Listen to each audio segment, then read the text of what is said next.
Vllaznia do të luajë të mërkurën ndeshjen e parë gjysmë finale të Kupës së Shqipërisë përballë Dinamos në stadiumin Air Albania, e përcaktuar për t'u zhvilluar në orën 18. Pas fitores në Arenën e Demave me Partizanin në javën e 30 të Abisnet Superiore, shkodranët vinë të motivuar për një tjetër rezultat pozitiv në kryeqytet, ku i pret Dinamo, që u fut po ashtu në garën e hapur të Final Four, pasi imposhti 4-1 Elbasanin. Kupa shihet me prioritet të madh në Shkodër, sepse kuqeblut kërkojnë t'i marrin maksimumin këtij sezoni për post titullit Abisnet Superiore, ndaj dhe djemtë e Edi Martinit shihen maksimalisht të përshëndruar për të dhënë më të mirën.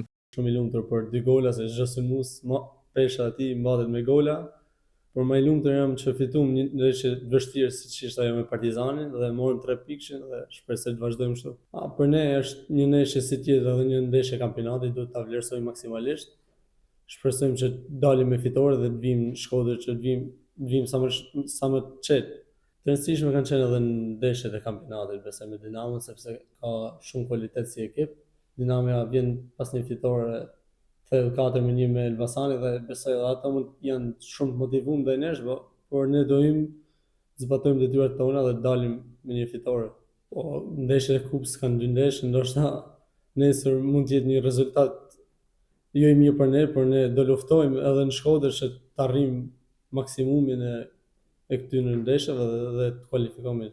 Unë stërvitem çdo ditë, ndihem shumë mirë deri tani, po bëj detyrën time, besoj, dhe trajneri vendos për gjithçka në fund.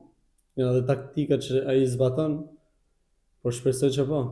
Me vllaznin gjithmonë kam pas bashkëpunim, si dihet ta shohim deri në fund sezonit si do shkojnë gjërat dhe betet për të parë. Vllaznia gjithmonë ka hyrë në fushë që me fitu, shpresojmë që dalim me një fitore që theksova edhe më parë që kemi sa më të qetë në Shkodër. Kemi shumë javë që jemi edhe në vendin e parë dhe kemi treguar që kemi forcat dhe duhet ta tregojmë deri në fund dhe ta mbajmë këtë ritëm.